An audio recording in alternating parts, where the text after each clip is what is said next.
Bienvenue sur Que des solutions, le podcast où deux filles, Claudine et Marilyn, partagent des outils, des expériences, des astuces, bref, des solutions pour optimiser et simplifier la gestion de projets et d'événements. Et par événement, on s'entend là. C'est pas seulement des festivals, des marathons, des gros congrès. Un événement, ça peut être une rencontre virtuelle, une conférence de presse, un souper d'employés, un lancement de produits. Un événement, c'est quelque chose qui est à ton agenda puis qui inclut plus que toi. Bon épisode.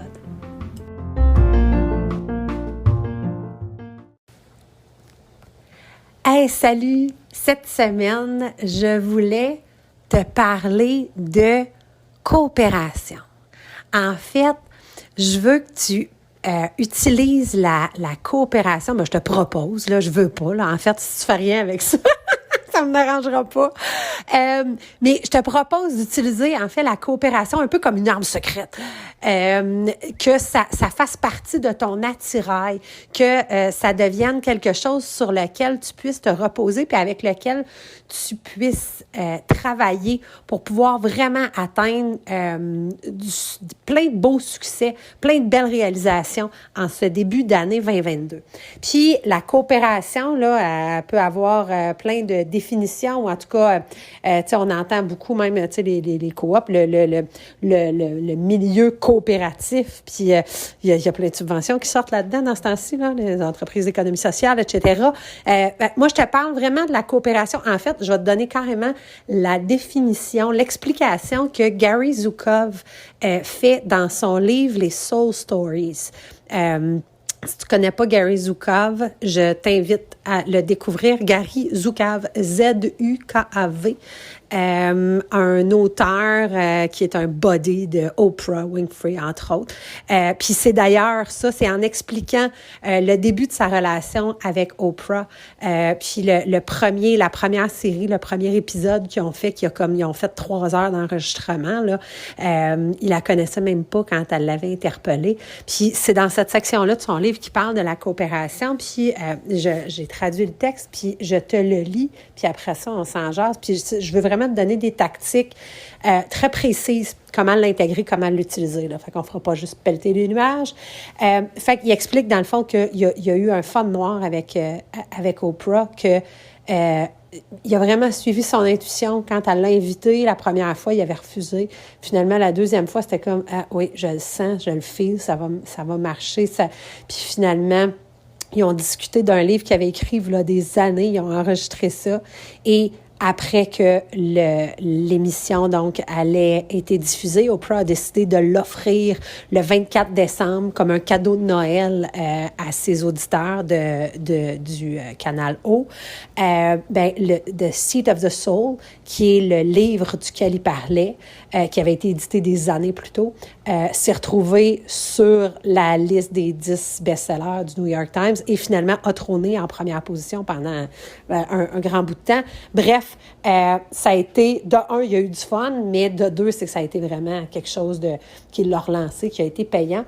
Et il continue en disant ça. La coopération ressemble à cela. C'est aussi facile que de jouer. Il ne s'agit pas simplement de travailler ensemble sur un objectif commun, comme gagner de l'argent, élire un président ou élever une famille.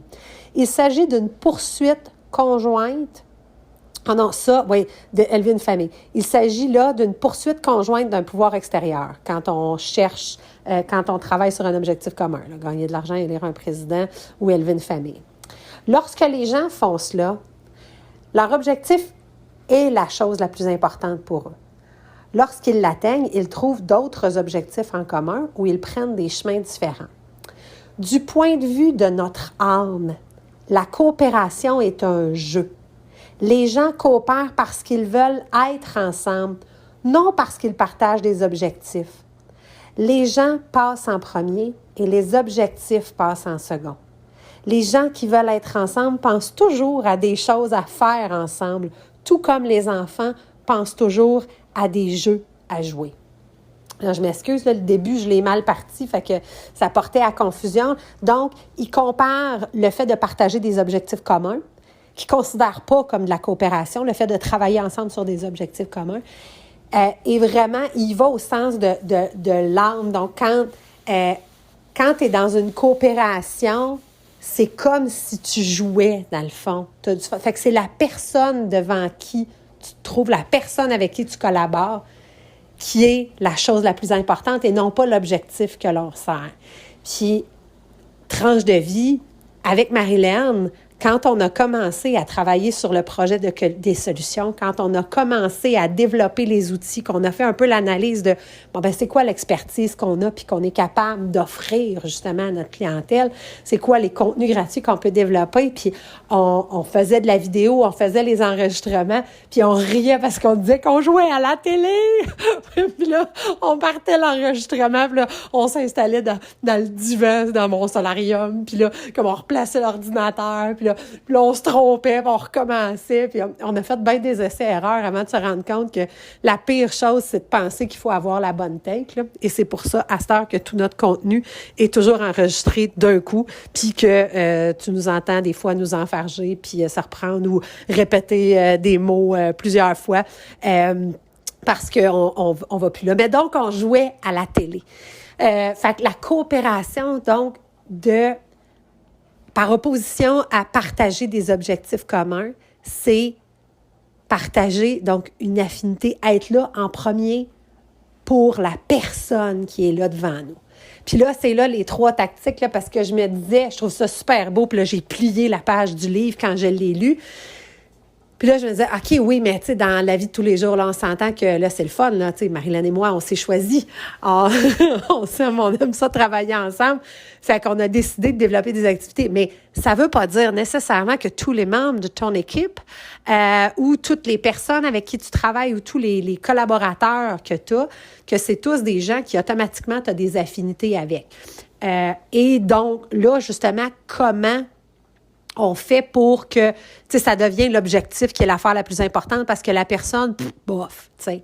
Mais là, c'est là. Je vais te donner 3 techniques. Mais la première que je veux t'inviter à faire, dans le fond, c'est de poser un nouveau regard sur ces personnes-là avec qui tu es obligé de collaborer.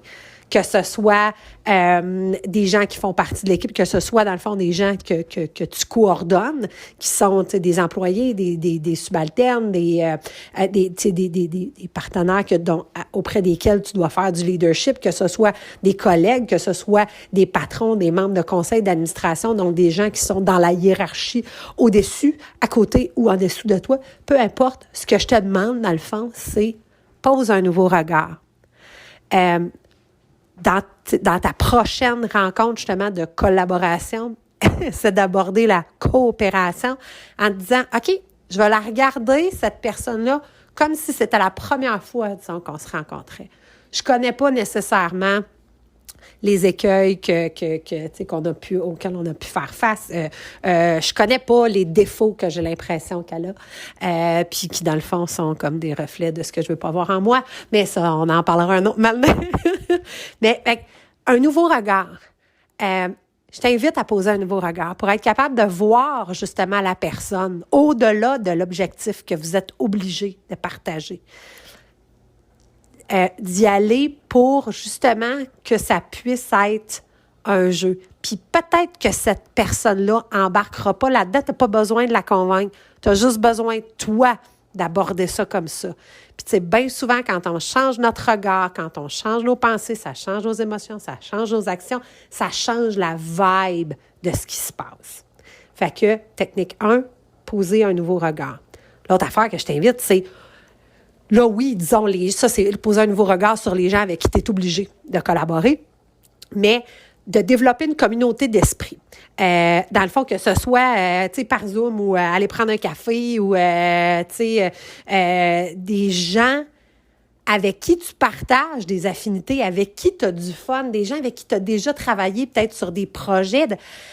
Contacte-les, reprends contact si tu n'as plus contact, mais d'avoir un groupe, puis là, je sais que les filles, on a bien tendance à faire ça, justement, là, tu sais, se faire des dîners de sacoche, ou bien mais, tu sais, de dire, OK, on est 4-5, c'est-tu parce qu'on a étudié ensemble, c'est-tu parce qu'à un moment donné, on a un projet, il y a quelqu'un qui s'ajoute, qui est comme, elle a la vibe, elle va triper avec nous autres, de s'organiser un dîner par mois, de le faire devant Zoom, de le faire dans des restos quand ils seront ouverts, mais de te bâtir une communauté d'esprit, de gens justement avec qui la coopération va être, tu sais, automatique quasiment, qu'elle va aller de soi. Donc, que vous allez être dans le jeu. Puis, peu importe l'objectif commun, c'est là où l'énergie passe quand tu es dans le jeu, quand tu t'amuses. La troisième que je vais t'inviter, c'est les mots aux us de médias sociaux. Tu sais, ils prennent de la place, mais pour vrai, il y a vraiment des belles choses dans les médias sociaux, au-delà de ta matante qui souhaite bonne fête à tout le monde juste sur sa page à elle, puis des TikTok de chats. Il y a des groupes Facebook, mais des pages aussi, que ce soit Facebook, Instagram, etc., LinkedIn. Il y a des gens, des profils qui sont hyper inspirants.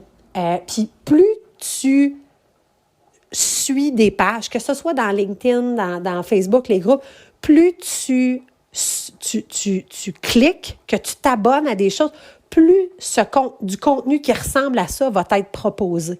Puis je pense à LinkedIn, là, beaucoup, là, tu sais, il y a beaucoup de pages que je suis qui sont des pages que des gens, des articles, disons, que des gens que je connais avaient aimés, qui m'ont été proposés, que je me suis abonnée.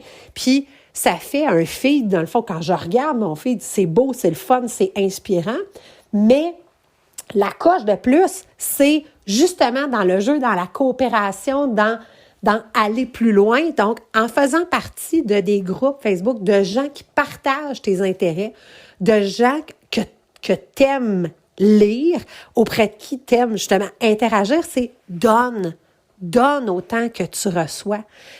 Pose des questions, donne la possibilité aux gens, justement, de te donner des conseils, de venir interagir, mais toi aussi, va répondre. Si quelqu'un pose une question, tu sais, de « OK, c'est quoi qui vous freine? C'est quoi qui fait que vous procrastinez? » Disons, c'est-tu telle affaire ou telle affaire ou telle affaire? C'est facile de comme juste passer tout droit puis faire comme « Oh, là, je pense que je vais faire ton étude de marché pour toi. » Non, prends le temps d'aller répondre. La journée où toi, tu vas avoir besoin d'une information, tu vas être tellement contente, tu sais, d'avoir besoin de confirmer quelque chose, tu vas être tellement contente qu'il y ait justement 12, 15, 20, 50 personnes qui ne fassent pas juste scroller puis qui viennent répondre.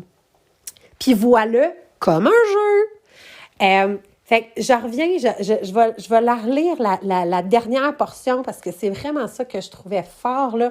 Puis je vais te laisser là-dessus après ça, mais je te souhaite d'intégrer cette vision-là de coopération. Fait que je relis la fin de Gary, puis après ça, je te dis bye. Du point de vue de notre âme, la coopération est un jeu. Les gens coopèrent parce qu'ils veulent être ensemble, non parce qu'ils partagent des objectifs. Les gens passent en premier et les objectifs passent en second. Les gens qui veulent être ensemble pensent toujours à des choses à faire ensemble, tout comme les enfants pensent toujours à des jeux à jouer. Fait que amuse-toi, coopère en cette belle année, en ce beau début d'année, 2022. Puis pose un nouveau regard peut-être sur ces gens-là qui sont autour de toi. Je suis certaine qu'il y a plus de coopération que tu le penses. Fait que bonne semaine!